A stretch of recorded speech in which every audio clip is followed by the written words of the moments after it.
오늘도 여기에 모인 여러분들을 주님의 이름으로 축복합니다. 함께 우리 사도신경으로 우리의 신앙을 고백하시겠습니다. 전능하사 천지를 만드신 하나님 아버지를 내가 믿사오며 그 외아들 우리 주 예수 그리스도를 믿사오니 이는 성령으로 잉태하사 동정녀 마리아에게 나시고 본디오 빌라도에게 고난을 받으사 십자가에 못 박혀 죽으시고 장사한 지 사흘 만에 죽은 자 가운데서 다시 살아나시며 하늘에 오르사 전능하신 하나님 우편에 앉아 계시다가 저희로서 산 자와 죽은 자를 심판하러 오시리라. 성령을 믿사오며 거룩한 교회와 성도가 서로 교통하는 것과 죄를 사하여 주시는 것과 몸이 다시 사는 것과 영원히 사는 것을 믿사옵나이다. 아멘. 살아계신 하나님 아버지, 오늘도 새날을 허락해 주심을 감사합니다. 오늘 우리의 삶을 하나님께 의탁합니다. 우리를 인도하여 주시옵시고 보호하여 주시옵시고 주의 길로 인도하여 주시옵소서. 오늘 하나님께서 허락하신 이 시간 가운데 어디서 무엇을 하든지 그 주님이 말씀하신 그 길을 걸어갈 수 있도록 하나님께서 인도하여 주시옵소서. 그 성령님의 인도하심을 따라 하나님의 말씀의 가치관으로 오늘 하루 살아가게 해 주시옵소서. 누굴 만나든지 누구와 무엇을 하든지 간에 하나님을 기억하며 그 안에서 하나님이 주시는 그 기쁨과 평안을 누리게 하여 주시옵소서. 예수님의 이름으로 기도드렸사옵나이다. 아멘. 함께 찬송가 279장 찬양하시겠습니다. 새 찬송가는 279장, 통일 찬송가는 337장입니다.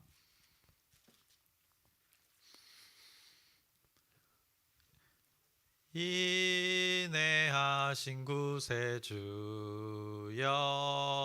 내가 비오니 죄인오라 하실 때에 날 부르소서. 주여 주여 내가 비오니 죄인오라 하실 때에 날 부르소서. 자비하신 보좌 앞에 꿇어 엎드려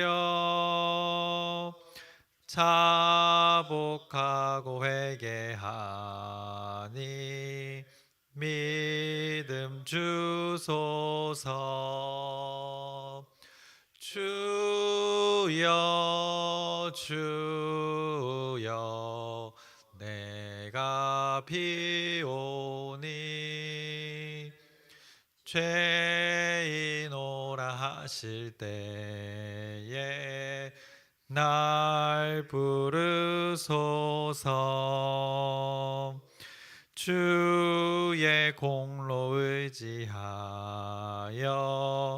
주께 가오니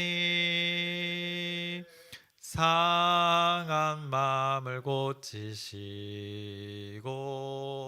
구원하소서. 주여 주여 내가 비오니 죄인오라 하실 때에 날 부르소서. 만복 근원 우리 주여 위로하소서. 우리 주와 같으시니 어디 있을까. 주여 주여 내가 비오니 죄인오라 하실 때에 날 부르소서. 아멘.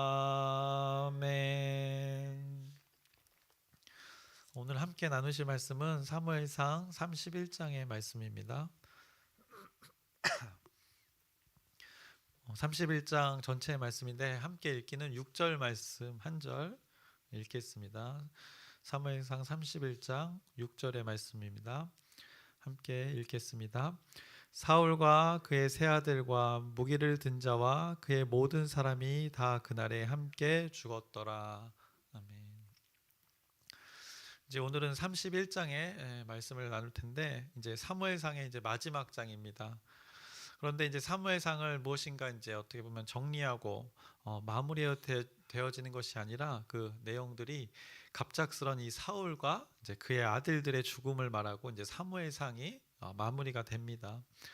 그래서 성경에 이제 인물들의 죽음을 이야기 이제 한다고 하면 우리가 앞서 많은 성경책을 봤을 때는 그 모세의 이제 고별 설교나 또 여호수아의 그 고별 설교처럼 무엇인가 이제 하나님과 하나님의 백성에 관하여서 이 뜻깊은 장면이 오늘 이 사무엘상 마지막에도 연출되면 좋을 것인데, 사무엘상은 그 사울 가족의 죽음에 대해서 말씀하고 마치 여러분의 전화 가운데 이 스팸 전화가 왔을 때처럼 어떻게 보면 갑자기 뚝 끊어지는 느낌이 듭니다.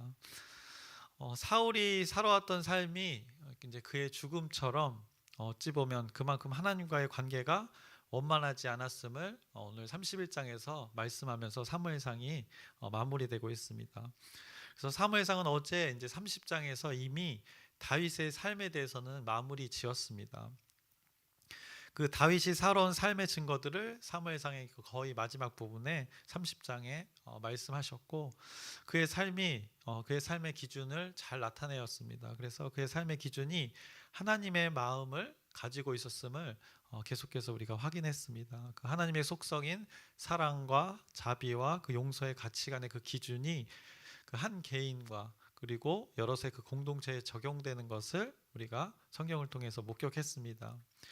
그래서 합리적인 판단과 또 그럴싸한 그 요구에 그가 이제 다윗이 타협할 만도 한데, 그는 하나님의 다스림의 방법을 분명하게 적용하여서 어느 하나 그 마음 다치는 사람 없이 하나님의 그 하나의 공동체를 세워가는 그 하나님의 사람임을 우리가 목격했습니다.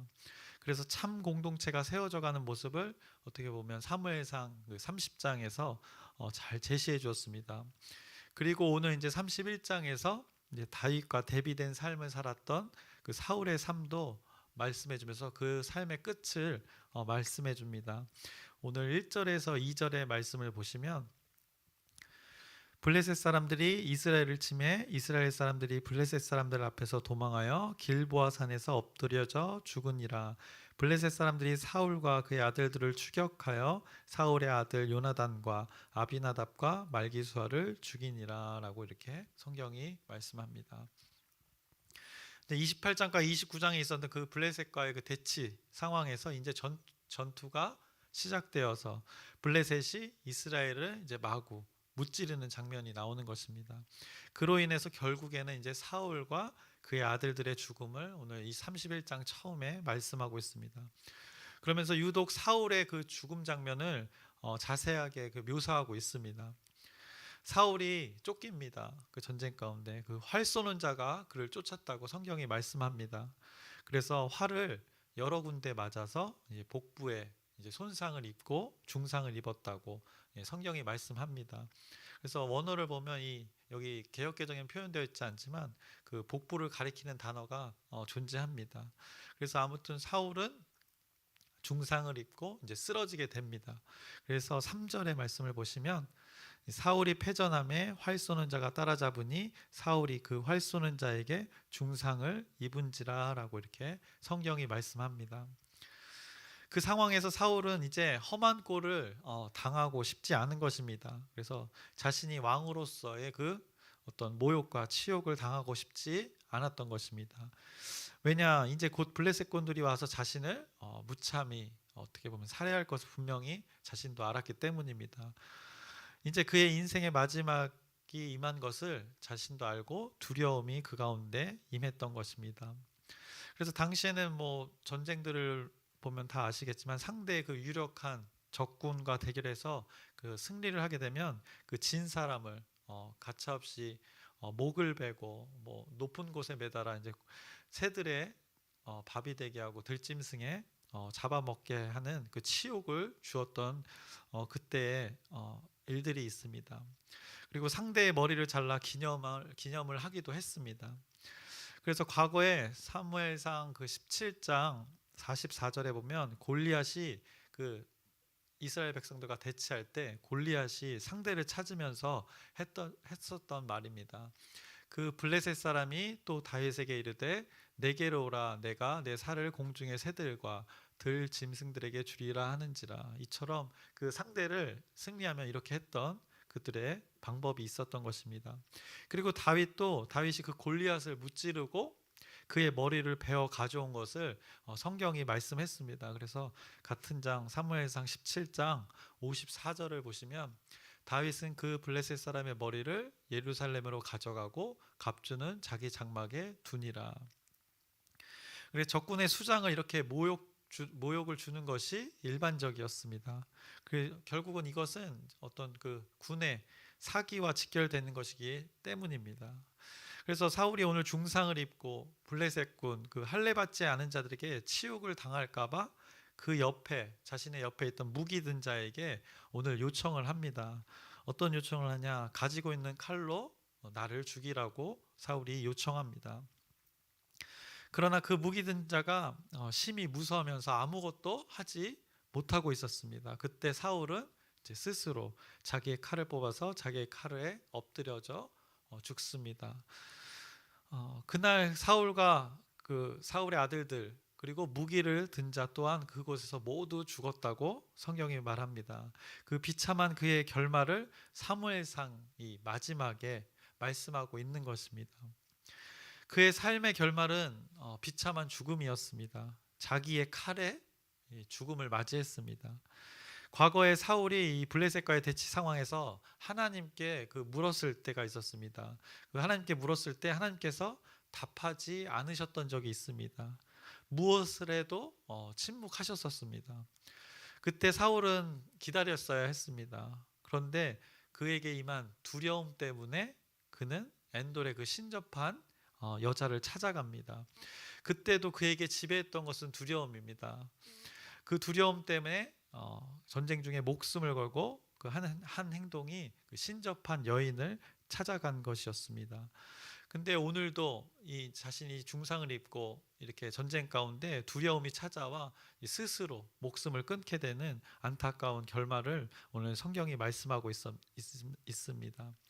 그리고 먼저 임했던 그 두려움, 사울은 계속해서 성경에서 두려움을 경험했다고 말씀합니다. 근데 아까 전쟁 중에 목숨 걸고 한 행동들, 그 신접한 여인을 찾아갔을 때 그 순간에 그 여인이 했던 말이 있습니다. 사무엘을 만났던 그 망상의 순간들이 있었는데 그때 말했던 말씀이 있습니다. 사울의 죽음이 그때 했던 말이 오늘 실현되어진 것입니다. 그래서 사무엘상 28장 그 19절의 말씀을 보시면 여호와께서 이스라엘을 너와 함께 블레셋 사람들의 손에 넘기시리니 내일 너와 내 아들들이 나와 함께 있으리라. 여호와께서 또 이스라엘 군대를 블레셋 사람들의 손에 넘기시리라 하는지라 라고 이렇게 그 사울의 죽음에 대해서 그때 신접한 여인을 만났을 때 이 말씀을 듣게 됩니다. 사울의 죽음을 이스라엘 백성들이 이제 오늘 31장에서 실제로 또 목격합니다. 그의 그 따르던 자들이 어떻겠습니까? 이제 멀리 도망칠 수밖에 없습니다. 그래서 어디까지 도망치냐? 요단강에 건너가서 요단 동편까지 그를 따르던 자들이 도망치게 됩니다. 그래서 오늘 7절을 보시면 31장 7절을 보시면 골짜기 저쪽에 있는 이스라엘 사람과 요단 건너 저쪽에 있는 자들이 이스라엘 사람들이 도망한 것과 사울과 그의 아들들이 죽었음을 보고 성읍들을 버리고 도망하며 블레셋 사람들이 이르러 거기에서 사니라 라고 이렇게 말씀합니다. 하나님께서 허락하신 땅을 버리고 그들이 모두 도망치고 흩어지는 상황을 맞이하게 됩니다. 그리고 그 터전에 이제 블레셋 사람들이 살게 되었다고 성경이 말씀합니다. 어제 다윗의 공동체와는 이 정반대의 공동체입니다. 사울이라는 이 왕의 다스림의 방식이 모두를 이제 흩어지게 한 것입니다. 다윗은 하나의 공동체가 되었지만 이 사울의 공동체는 모두 흩어지게 하는 결과를 맞이했습니다. 사울의 죽음을 말씀하면서 이 한 개인의 잘못된 삶만을 성경이 말하지 않습니다. 그 사울 왕의 다스림의 방식이 그를 따르는 자들의 흩어짐으로 연결되는 것을 성경이 말씀하고 있습니다. 그의 두려움이, 개인의 두려움이 온 이스라엘 백성의 두려움이 되었습니다.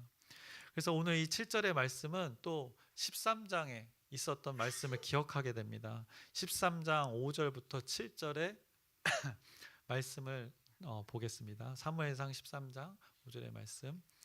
블레셋 사람들이 이스라엘과 싸우려고 모였는데 병거가 3만이요 마병이 6천 명이요 백성은 해변의 모래같이 많더라. 그들이 올라와 베다웬 동쪽 믹마스에 진침해 이스라엘 사람들이 위급함을 보고 절박하여 굴과 수풀과 바위 틈과 은밀한 곳과 웅덩이에 숨으며 어떤 히브리 사람들은 요단을 건너 갓과 길르앗 땅으로 가되 사울은 아직 길갈에 있고 그를 따른 모든 백성은 떨더라 라고 이렇게 말씀했던 13장의 말씀이 있습니다. 이스라엘 백성들이 블레셋군의 그 침입으로 두려워하면서 요단 동편으로 흩어지는 이런 또 과거의 일들이 있었습니다. 그때 그 위기의 순간에 사울이 결정적인 실수를 하였습니다. 여러분들 잘 아실 것입니다. 여기서 그 다윗의 삶과 또 극명하게 달라지는 그의 사울의 삶의 기준을 우리가 다시 한번 기억하게 되는 것입니다. 그래서 이 13장 8절부터 또 14절의 말씀을 보시면 사울은 사무엘이 정한 기한대로 이레 동안을 기다렸으나 사무엘이 길갈로 오지 아니하매 백성이 사울에게서 흩어지는지라. 여기서도 백성이 그의 곁에서 흩어지는 것을 목격합니다. 사울이 이르되 번제와 화목제물을 이리로 가져오라 하여 번제를 드렸더니 번제 드리기를 마치자 사무엘이 온지라. 사울이 나가 맞으며 문안하매 사무엘이 이르되 왕이 행하신 것이 무엇이냐 하니 사울이 이르되 백성은 내게서 흩어지고 당신은 정한 날 안에 오지 아니하고 블레셋 사람은 믹막스에 모였음을 내가 보았으므로 이에 내가 이르기를 블레셋 사람들이 나를 치러 길갈로 내려오겠거늘 내가 여호와께 은혜를 간구하지 못하였다 하고 부득이하여 번제를 드렸나이다 하니라. 사무엘이 사울에게 이르되 왕이 망령되이 행하였도다. 왕의 하나님 여호와께서 왕에게 내리신 명령을 지키지 아니하였도다. 그리하였더라면 여호와께서 이스라엘 위에 왕의 나라를 영원히 세우셨을 것이거늘 지금은 왕의 나라가 길지 못할 것이라. 여호와께서 왕에게 명령하신 바를 왕이 지키지 아니하였으므로 여호와께서 그의 마음에 맞는 사람을 구하여 여호와께서 그를 그의 백성의 지도자로 삼으셨느니라 하고, 이게 과거에 있었던 일인데 이대로 실현되어지는 것을 오늘 또 목격하는 것입니다. 하나님은 어떤 분이십니까? 하나님은 모든 사람에게 그 하나님의 기회를 주십니다. 하나님의 방법으로 모든 사람에게 동일하게 기회를 주십니다. 하나님은 왜 이렇게 비참하게 죽게 될 사울을 왕으로 세우셨을까요? 사울은 처음에 왕으로 기름 부음을 받을 때 어떤 조건이나 능력을 갖추지 못했지만 여기서 조건은 외모가 아닌 그 하나님의 그 중심을 보시는 그것을 말하는 것입니다. 하나님께서는 그 인간들의 원함에 왕을 세워달라는 그 원함에 일단은 허락을 하셨습니다. 그 허락 안에서 이 한 사람을 만들어 가시려는 하나님의 방법이 있었던 것입니다. 그래서 그들의 원함 가운데 사울을 세웠던 것입니다. 그런데 그렇게 세워진 한 사람을 그 한 사람이 하나님의 방법을 따르지 않았던 것입니다. 그 하나님의 방법을 따르지 않음으로 그에게는 늘 어떻게 보면 두려움이 지배했던 것입니다.